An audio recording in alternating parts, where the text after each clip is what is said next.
Jesus. Jesus. Jesus. Jesus. I would like to give you Fitz Houston, who is going to speak to us about pornography tonight. Thank you very much. Thank you. So nobody wants to talk about it, and more when I said I was going to start talking about it in church, people said, "You can talk about that?" Well, why not? We talk about everything else. And if they find out on the street, they're going to be learning a whole lot of the wrong information. And so after I wrote the book, which is a testimony about how I got addicted, which I'll tell you just in a minute, after that, I said, I'm done. I'm done. Well, God said, well, excuse me, I didn't deliver you to be quiet.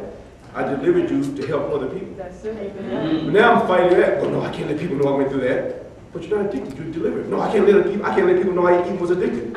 I didn't even want to talk about the addiction or the deliverance. So what did he do? He put me in the belly of the whale for about a couple years.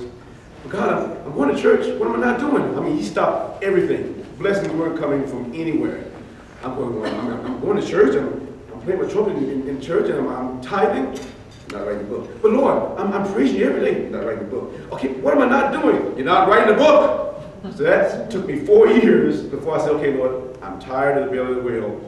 Here's the book. And then right after that, the workbook is actually self-examination, because you may not be dealing with this, but somebody you know is. And so the yellow sheet is actually the book. You can get it online. It can either be an ebook or the book. The book is actually the hard version. But it's been on sale for 4 years, and 90% of the sales are downloads. People don't even want to be seen with the cover of this book. They'd rather download it directly to the computer, therefore nobody else even knows they're dealing with it, so they can read it and not worry about, you're reading about pornography? Because it has such a hush-hush taboo that's why it's called a quiet addiction. And I think even for me, praise God, he delivered me miraculously. God talked to sex therapists. They said, well, you're not normal. People usually have to go through years of therapy. He delivered me cold turkey. But it was because the more word that got into me, spiritual warfare started happening in my spirit to the point where that actually affected the arousal. So now let me go back a point. Now I'm so glad to have parents. Because when I talk to young people, they do like back when Magic was a coach for the Lakers for about a year, and he's trying to talk some sense into their heads. They say, well, that was back in your day. I said, excuse me, if the man's got 3 rings on his finger, you need to listen to what he's got to say. But no, that's back in your day. So a lot of times they say that to us as parents when you try to tell something to them. Or even when you talk about the Bible to some young people. That's back in those days. Is sex current? Sex is talking about the Bible. Spirit of lust, hello. There were words in the Bible. It's all over the Bible. This is one sheet I passed out to you to take with you. Put together all the scriptures that helped deliver me on my way to deliverance. And what happens, on the right side, I kind of give you a hint as to what they're about. Most of you may know a lot of these scriptures. The where it started, from a parent point of view, that I always want to share with parents, is how many have like a Spiegel catalog in your home? Spiegel catalog, Ebony, Jet. Victoria's Secret. Victoria's Secret. Those are in the home, but my mother didn't realize that was my source. Because remember, at age 13, you don't need to see but a crack in the cleavage and your hormones are flowing. Because you've got this self-discovery of arousal. Puberty's taking place, and they're like, whoa, what's that feeling? Just look at a girl in a tight dress, and we know what that sound effect is. Now, let me first say, because my book, on the first page of my book, when anybody reading the book, it says you're going to hear the word self-gratification or masturbation, you're going to hear penis, you're going to hear vagina, because when we get shy with those words like kids, they go out in the street and they're talking about it second nature like it's nothing. I mean, I was giving a lecture, I'm a teacher at LA Unified in the Valley, but I also do anti-smoking lectures as well. So I was doing a lecture, I saw this note passing. So I took the note from the kid. These kids were drawing the human body with all the organs. Now they're supposed to be taking notes of what I'm saying. But each one was drawing a different organ on this one body. So this body had male parts and female parts, parts that didn't exist, but they were all sexual organs. Another young lady had this very creative way of saying sex is like Pepsi. It's the real thing. A penis is like Magnavox, it's better in. I mean, she had these phrases that were talking about every organ and connecting it to a commercial phrase about sex. So this is middle school. I'm going, wait a minute, 6th, 7th, 8th grade. So I teach middle and high. Middle school I dread because the hormones are all over the place. I mean, back in the days when we were young, you used to try to go hide maybe in the corner to get a little kiss here or there, or catch a little smooch there. We're catching kids having sex on the steps. Yeah. I mean, hello, it's light, bright, after school, 3:30 in the afternoon, and you're on the steps, not even in the dark. So the hormones of these kids is out of control. So to think that we don't need to bring it up, that's where we sometimes get into a state of now, well, my kid wouldn't be doing this. I mean, 5 years ago on Oprah, a rites of passage for middle school girls was to have oral sex.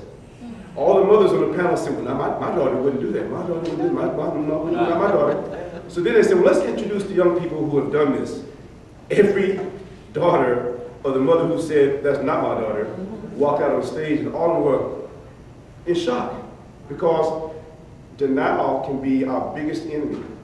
Because if we think it can't happen, it may already have happened. Because it might really even be in our face. For example, the only part of pornography addiction or sex addiction, in my point of view, is when you first are transcending from the childhood to puberty and the hormones are flowing.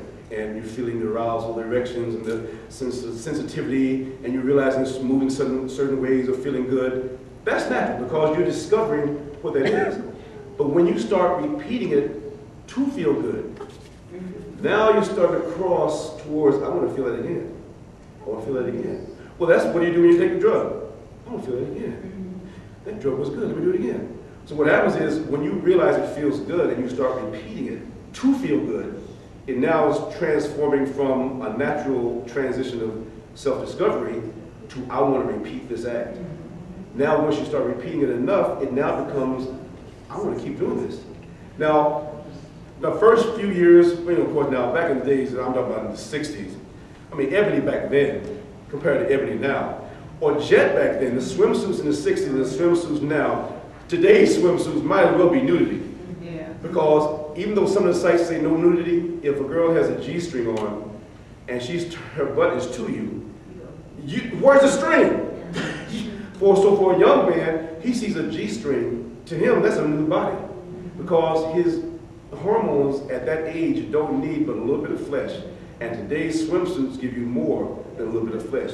Today's music videos give you more than a little bit of flesh. I mean, and sex is being forced on our young people. Images are all over the place.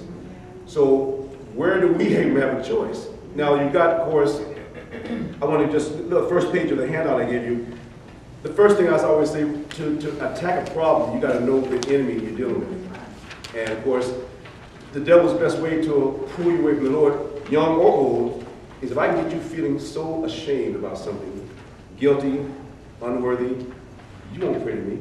Because you feel like you're too dirty. You feel unworthy, I can't pray to God because look what I'm doing. That's exactly where he wants you. So if I can get you like he had me for 30 years, I really believe if I had had the nerve to tell somebody I need help, my addiction might have only been 10 years. But because I can't tell nobody.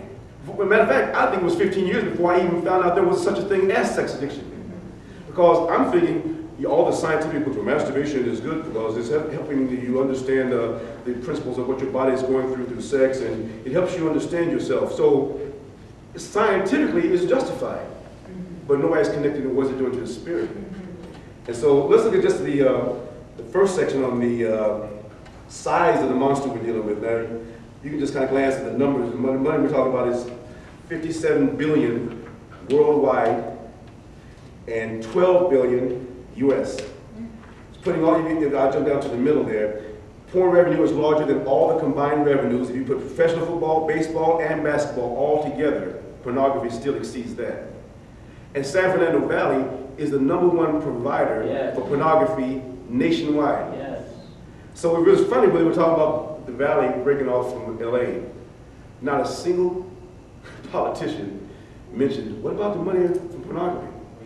Nobody mentioned pornography, because if you break away from San Fernando Valley, they're making billions from pornography. So no politician went, well, we break away, we'll have revenue here, they talk about transportation, they'll talk about this. Nobody wanted to mention the word pornography because that's a major income, but are you going to stop it? Are you going to stop $12 billion a year for coming into your valley from something that negative? So nobody wanted to touch it, and I really think bottom line, that's why it didn't pass, because that revenue is still revenue we get. But nobody wanted to address, if you break that revenue, somebody's got to explain it. And if you explain it, then you're going to realize that's where it's coming from. So nobody touched it. Moving on to the internet porn statistics. You see the number of porn sites, 4.2 million websites, 12% of the total websites there are. There's 372 million porn pages. Move down to child porn. Daily child porn requests. People who actually put child porn in the search box. 116,000. Now they do have, legally, now they do have, just like that technology they talk about in Enemy of the State with Will Smith. If somebody actually puts child porn in the search, there's now a way that law enforcers are alerted and drawn to that person, because they're trying to find people who are actually looking for our young people. Because MySpace, which is a great communications website, is a smorgasbord for a child porn person. Because if most of the people, not most of them, now it's getting famous for all ages, but a lot of young people have MySpace just to connect with each other on school, after school. But for a child porn person, molester, that's their main target. And that's why we always tell young people, don't act like you're 18 when you chat with somebody, because you could be talking to a molester. And so you're talking about meeting him, and you've got him completely aroused, and he's trying to find out who you are, and there are ways to find out where you live. Now, you turn the page, because there's actually a statistic about kids who willingly give out the address. Top of page 2, websites offering illegal porn sites is 1,000. Sexual solicitations of youth made in chat rooms, 89%. Youths who received sexual solicitations, 20%. And then worldwide visitors who visit porn, 72 million, what I'm looking for is, this next section here.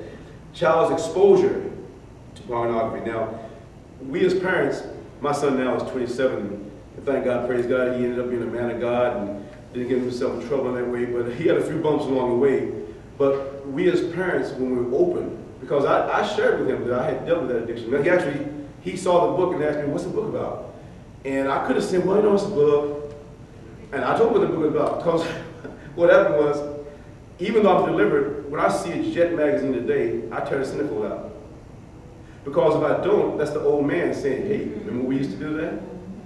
Because see, a lot of ladies will say, well, what's the deal? It's only pictures. Well, when somebody's addicted to pornography, it's 3 things: picture, arousal, self-gratification, or masturbation. That's the addiction. It's not the pictures. The pictures plant the seed. Then the body says what we're going to do about it. Now, some people, it's masturbation, incest, molestation, rape, murder. Every rapist that I've found was addicted. But not everybody addicted was a rapist. Now, why doesn't everybody addicted turn into a rapist? And that's where I think praying parents come in. Because if you think about it, if everybody addicted became a rapist, then that means something's not right. One person stays right there in the self-gratification fantasy. Others go to these other crimes. And I'll jump back, I'm jumping ahead right quick. Turn to that page where you see there's a graph. It's that page where it looks like a chart going different directions. 4. Page 4 has this look here. That kind of shows some kind of the path of destruction. Now, lust of the flesh, of course, can include many things. Lust for drugs, cigarettes, alcohol, money, power. But sex on the right-hand side, it starts with fantasy. But the fantasy can go into many directions. As you see, one direction it goes to masturbation, the other goes to pornography. But under those two, it gets a little more complicated.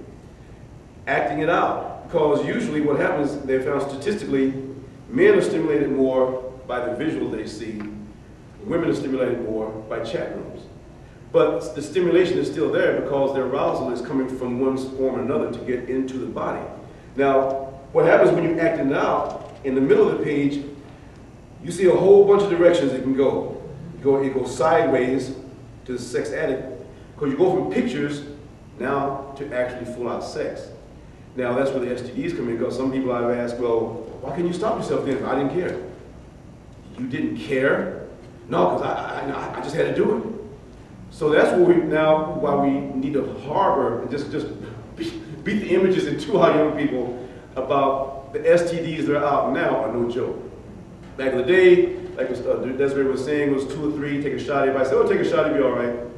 Now we got incurable ones, herpes, and then the other one that will take you out. It's almost like God said, well, I'll give you herpes, it didn't improve anything. Okay, well, let me kill you now.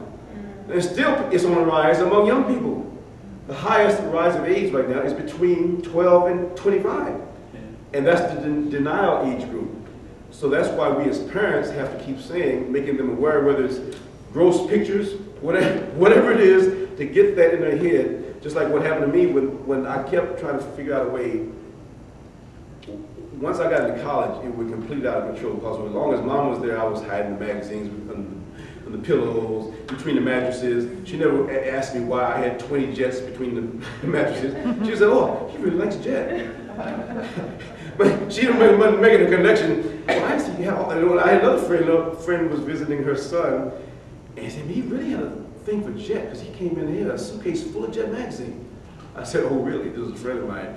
And I'm thinking back to when I had all these jets between the mattresses, and the thing was, everybody thinks jets are normal magazine. But what I would do would open every magazine up side by side and compare all the women. Whoever wouldn't find, she got thrown out there, we replaced it with another magazine. So what am I doing? What is that doing to my view towards women? I'm automatically looking at every woman on the page as a sex object, comparing every picture to itself. But it started because I was shy. See, any addiction starts with a void of some sort, whether it's a void of shyness, fear of rejection. Whatever that fear is becomes a search to fill that void. There's some people it's drugs, and once people feel that sex feels good, a drug feels good. Well, if sex feels good, well, that's the drug, because remember, your brain releases chemicals to make you feel good. You really are getting addicted to the endorphins that the brain releases during sexual arousal. And so if you're depressed, have sex or masturbation. Because what happens is, you've decided that makes me feel better. So now it becomes a drug. It's not just an obsession for pictures. Now I need to feel better, but you got your pictures because you have to put the seed into your spirit to get to the arousal. That's why when you fill your mind with scriptures, with something that's fighting, remember, you look at the number of those scriptures that say flesh versus spirit on that sheet I gave you. The Bible has so many verses about the flesh versus the spirit, spiritual warfare, that if you're keeping the word in your mouth, whether you're reading it, hearing it, gospel music, sermons, if you keep hearing it, it's taking a root, whether you see the behavior change immediately or not. It was about maybe, I was saved in '89, but the addiction had a nice safe spot. It said, well, remember, if you keep me alone, you'll never cheat on your wife because you'll be able to take care of yourself here, and if you ever want to go cheat on somebody, they'll never be there because you can just cheat with me right here. Bring it to life. But was I still cheating on my wife? Yeah. If I'm looking at a picture of another woman, fantasize about this woman, not the woman I'm married to, is that cheating by definition? Yes. So that's why people can understand, well, how can pornography break up a marriage? Because the real thing can never match a fantasy. Right. He's looking at the videos and internet porn takes another level because now it's no longer a picture. You're visually watching sex. Your voyeurism, which is just enjoying to watch sex. And you see a couple do this on sex now, and now you expect your wife to do what you just saw, or your spouse. And you go like, well, I don't do that. Why don't you do that? An argument breaks out, and then they're not talking for weeks, or they even break up because, well, she doesn't do what I want her to do. Well, doesn't the Bible say the man should be trying to please the wife, and the wife should be trying to please the man? She's not doing what I want her to do. You've turned it to a selfish act. Masturbation is what I want to feel. If I want you to do what I just saw. I want you to do what I just saw. Not, I'm trying to make you happy, you're trying to make me happy. It turns the viewpoint of what love is, actually distorts it because they don't even know what love is, because if it's total sex, there is no love. It's just an act. You know, a lot of times when I would envision somebody in a fantasy, because after I saw pictures for so long, I didn't need the books because they were burned here. Just like what you think of the music videos you ever watch, and it shows so much flesh. And it may offend you, like, man, look at that video, wow. And next thing you drive down the street, you hear the same song, and the video replays right here. You never have to see the video again, but it imprinted so much on your mind that you remember it as if you're watching it right now. Now think about our kids who are watching that video all day long, several times on every station. See, the music the music industry knows what they're doing. Yes, they do. They're not accidentally putting 20 girls in G-strings, shaking their butts all kinds of ways, and thinking that that's not getting a young man upset or aroused. And then I see girls imitating the girls on the video because they think that's what sexy is. Because if they see the boys drooling, they want the boys to drool over them, so they'll do what they see on the video. And there's some middle school parties where we as teachers have to go in and stand where we see a group of kids will circle like this. Go in the middle of the circle and showing up, there's one little girl doing the hoochie, I call the hound dog hump. I don't know that's what the dance is called. Sex on the wall. Sex, that's what it's called? No, when they just got the butt that's this on. yeah. Yeah, that's what, look at, yeah, sex on the wall. I mean, the boys were around this girl like it was a beehive to honey. But none of them were touching her. They just wanted to look and fantasize. Yeah. But we had to take the girl out because she refused to stop. So we had to take her out the party because she, well, if I can't dance, I'm not going to be here long. Get out of here because right now, you can't dance. You show a 13-year-old boy with a girl with her butt humping. That, I mean, he's already in Hormoneville. Yeah. You show him anything that's insinuating, anything that's like on the screen. Let me at it. Exactly. And see, and I bet you said it, you know what? Because I tell young men, women are beautiful for a reason. Yes. God put us here Say that, bro. to be attracted to each other. Yes, sir. For marriage. Yes. For Satan comes in. Satan comes in and Yes. says, well, wait a minute. How do you know you don't like her if you don't have some sex first? Because what if you get married and you don't like it? Try to shoot Well, them that means first. you put sex first. If you're judging your marriage because of how you had sex, you're not going to be having sex for 50 years straight. You're going to be dead at age in 10 years if you try to have sex every single day, every single minute. You're going to have a heart attack. Because there's an episode on the website, it's on YouTube, it's called anewdirection.org. I had a series of 10 parts called Victory Over Lust that I put in 30 10-minute lessons about what all the ways pornography does harm. But when you have sex, your blood pressure triples its normal rate. Now, that's not bad if you just have it one time. But think about people who are doing it repeatedly several times a day. You're asking your heart to go to stroke level 6 times a day. Now, is that good for the heart? No. No, I mean, we're talking about, I have a figure, it's almost like if 120 over 80 is what it should be as a normal goal, sex is something like, I think I figured it out to be 250 over 130, something like that, during the height of sex. Now see, at the peak of my addiction, my self-gratification was almost 4 to 5 times a day. To the point, and when I became aware of how much time I was spending doing it, I'm like, well, wait a minute. I'm wasting a lot of time each day that I could be doing something constructive. But the body, no, you gotta do that again. The body's going, please don't say do that again. Because for men, I don't know, ladies' anatomy is a little bit different, but for men, each time you try to go back and do it again, it takes longer to achieve the same goal. Third time is even longer. So you're exhausted. I actually felt almost like a drug addict because by the time I got to 5 or 6, I was like so exhausted, didn't realize why I was exhausted because what happens is the prostate and all the organs in that area, when it thinks the body's about to have sex, that entire body, part of the body fills with fluid saying, oh, we're about to have sex. That's its normal purpose. So you have sex at one time, but then you come back an hour later. The body goes, well, wait a minute, we've used our energy today for that.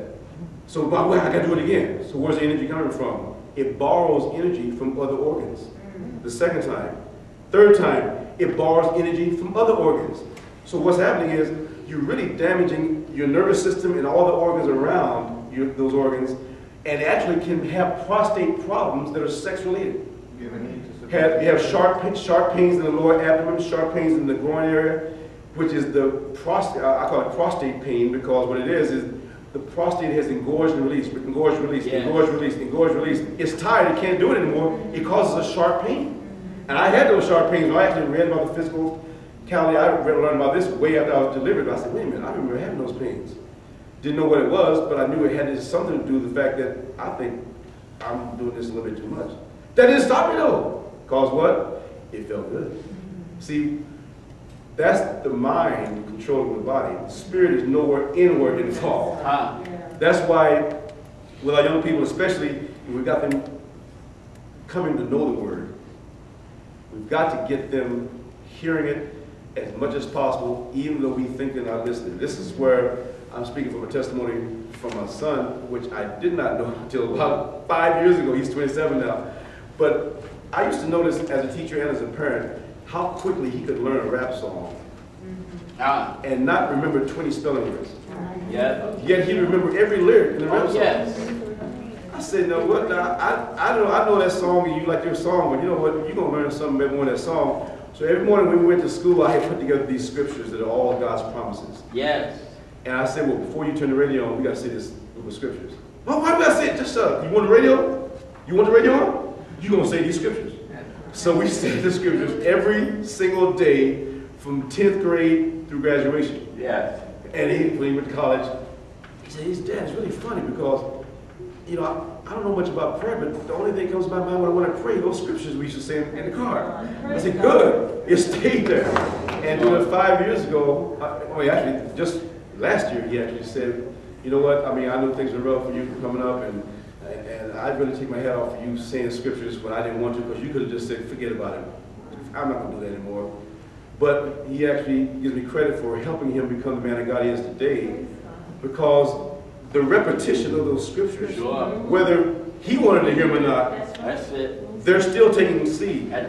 Because if he hears it, even if he resists it, that means he heard it. Oh, I don't want to hear that. Yeah, well, as soon as they say, I don't want to hear that, you just hit a nerve, which means it took root. They may not act like it took root, but the more you say it, the more it starts staying down. Later on, out of nowhere, their behavior suddenly turns around, and now they act like they got some sense, and you don't know where that came from. It came from you because you didn't give up. And that's why I say a praying parent, but the power of a praying parent is underestimated, because I truly think that's how one person addicted with pornography, one goes to incest, rape, masturbation, all these different directions. In the bottom of this thing at your leisure are the perversions that are beyond what we think is perverse. I mean, bestiality, having sex with animals, and all kind of really perverse sex acts. Because what happens with sex is each time you reach that climax, just like a drug, you've got to exceed it. So the purpose of letting people understand where it can head is very important. Now the scriptures I left with you is for like an excellent Bible study for yourself, or to share with a young person, because a lot of times when they think is, why are we talking about this? Especially if it's a young person that is really trying to walk the walk.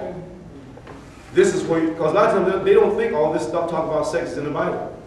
Matter of fact, there's two verses that convicted me when I actually finally, the turning point, right quick before I get to that, is the way I knew I needed help was one of those days where I told you I was totally exhausted from self-gratification all day long. I said, you know what, I'm tired of this. This is ruining my life. I'm spending all this time masturbating. You know, I'm going to stop doing this. But I took the tape, and I hid it in a drawer, and covered it up with 20 books. Why did I throw it away? I covered it up with 20 books, which means what? I still know where it is. No, I don't need to watch you anymore. I'm going to cover you up with 20 books. Good. 20 minutes later, it's time. Let's do it again. Let's do it again. I took that bad boy and ripped the tape off, threw it away, which is what I should have done the first time. But to let you understand, that's the advertisement they do for drugs. Hey, don't you want to hit that again? And remember, I was addicted to the endorphins that the brain was releasing by that point. So it was beyond a sex act, it became a drug of choice. And I didn't even realize the whole physicology of how the brain is releasing endorphins, and we can actually get addicted to that. Because if you're going through depression or stress or anxiety, you want to feel better. Some people choose alcohol, cigarettes. I chose that. And because I wanted endorphins. So, and on top of that, nobody knew about it. So if I'm doing it in the privacy of my home, nobody knows I'm going through all this stuff. Even though spiritually I was completely going crazy. And what happened one day is, I'll read this for you. Hebrews 11. It's one of the ones, like it's number 13. Chapter 13, verse 4. It's funny how you can read the Bible every single day and not notice certain scriptures till the Lord wants you to hit you upside the head with it. Because I had underlined the thing several times and it never hit me like the way it hit me this particular day. It reads like this: for if we sin willfully after we have received the knowledge of the truth, there no longer remains a sacrifice for sin, but a certain fearful expectation of judgment and fiery indignation. The word fiery started flashing when I read that. I said, whoa, willfully sin. Because there are times I masturbated, I had pictures of Jesus all over the house. I took every picture down before I did it. Do you think I'm willful? Don't I know what I'm doing? If I'm hiding Jesus' face, what are you doing? He's not going to see me? Excuse me. Oh, Jesus, I'll be right back. No. Excuse me. And so what started happening when he convicted me on that, every time I went to self-gratify, I felt like he was watching, which countered the arousal. Because to do it, you got to feel like you're in private, nobody knows.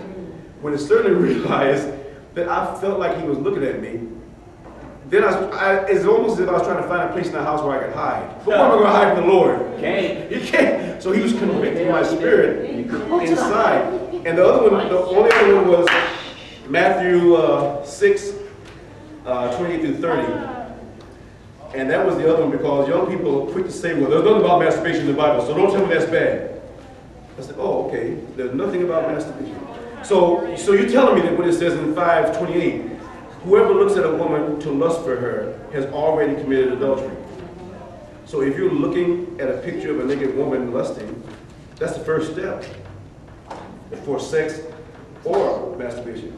But then what really got me was when it's the verse 29. If your right hand causes you to sin, plug it out. Right hand causes you to sin. Wait a minute. Wait a minute. And the other one, if your eye causes you to sin. I said, wait a minute. Hand, lust, hand, eye. All of a sudden, I was going like, wait a minute. This is describing masturbation. That and the other one, Hebrews, really hit me so hard that anytime I try to look at a picture to go self-gratify, that's what I heard in my spirit. And I'm trying to say, no, I'm still trying to be selfish. Get out of my head. No, I'm not saying arousal, get my head out. I'm telling the word to get out of my head. And the more I did that, the more the word said no. Then that became such a struggle in the spirit to try to get the peace back to where it used to be, that stopped the arousal. So now, what I'm saying is, if you keep the word around you, resist the devil, you will flee. You got to keep him in the word, in your spirit. You don't go to sleep with the Playboy channel on, because it goes right with you. That turns into a wet dream. Wet dreams, of course, like I said, in the ages when you first going through the transition, those are fed by the hormones. I truly believe that. But once you watch a movie that's showing all this sex and go to sleep, you're going to definitely have a dream about it because you just took the movie with you.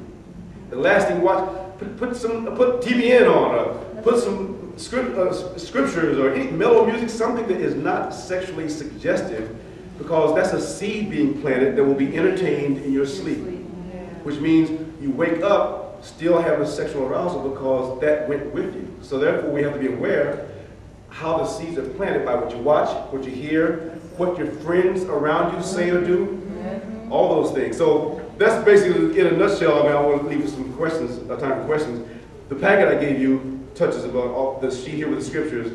You can read through that because it talks about how the lust, the flesh battles against the spirit, spirit against the flesh, what God says about it. Leviticus is it actually talks about the laws of discharges. Sex when a woman's on her period. It doesn't use the word period, it says on her flow. Leviticus hits all those things about what? They're talking about sex? Sex during a period? Sex, I'm going, as a young person, they're talking about this in the Bible? And it goes into sex as far as with family members. Back in those days, they kill you. They would go, oh, shame on you. Back in those days, if you had sex with a family member, you would put to death.